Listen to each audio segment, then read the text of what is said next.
தற்போதைய அண்மை செய்தியை பார்த்துக் கொண்டிருக்கிறோம்.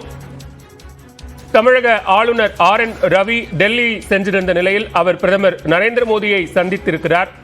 தொடர்பான புகைப்படங்களையும் அண்மை செய்தியையும் பார்த்துக் கொண்டிருக்கிறோம். தமிழக ஆளுநர் RN ரவி டெல்லியில் பிரதமர் நரேந்திர மோடியை சந்தித்து பேசியிருக்கிறார்.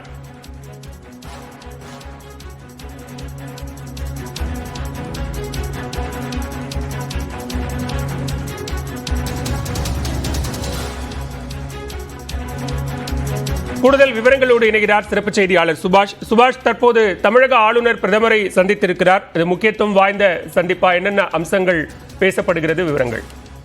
4 நாள் பயணமாக தமிழக ஆளுநர் RN ரவி நேற்றைய தினம் டெல்லி புறப்பட்டார். நேற்று அங்கே இருக்கக்கூடிய பல்வேறு அமைச்சர்கள் மற்றும் பல்வேறு உள்துறை அதிகாரிகள் எல்லாம் சந்தித்து இருக்கிறார். அதன் தொடர்ச்சியாக பிரதமர் நரேந்திர மோடியை இன்று சந்தித்து பேசியிருக்கிறார் ஆளுநர் RN ரவி. தமிழகத்தில் இந்திய அளவில் நாடாளுமன்ற தேர்தல் முடிந்த பிறகு அதே போல பிரதமராக 3வது முறையாக பிரதமர் நரேந்திர மோடி பதவியேற்றதுக்கு பிறகாக முதல் முறையாக இந்த சந்திப்பானது நடைபெறுகிறது.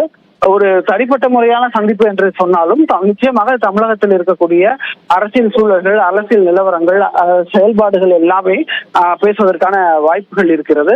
அதுதான் இந்த சந்திப்பினுடைய சாராம்சமாக நாங்கள் பார்க்க வேண்டியது இருக்கிறது. பாலா, 3வது முறையாக பிரதமர் நரேந்திர மோடி அந்த ஆபீஸ் அசீம் பண்ணதுக்கு அப்புறம் இந்த சந்திப்பானது டெல்லியில பிரதமர் இல்லத்துல நடந்திருக்கிறது. ஆளுநருடைய சந்திப்பு தொடர்பாக புகைப்படங்கள் வெளியாகி இருக்கிறது. சந்திப்பில் என்ன சாராம்சங்கள் பேசப்பட்டது என்பதை ஆளுநர் மாளிகை பின்னர் தெரிவிக்கும் என்று எதிர்பார்க்கலாம். தமிழகத்திற்கான பல்வேறு கோரிக்கைகள் இருக்கிறது. குறிப்பாக உதாரணமாக இந்த நீட் தேர்வுக்கெல்லாம் விலக்கு கொடுக்கணும்ன்றாங்க. நீட் இஷ்யூ எல்லாம் பெருசா இருக்கு. அது குறித்தெல்லாம் விவாதித்து இருக்கலாம். இருந்த போதிலும் ஒரு கான்கிரீட்டான மெசேஜ் ஆளுநர் தரப்பிலிருந்து கொடுக்கப்படும் என்று எதிர்பார்க்கப்படுகிறது. நன்றி சுபாஷ், விரிவான விவரங்களுக்கு.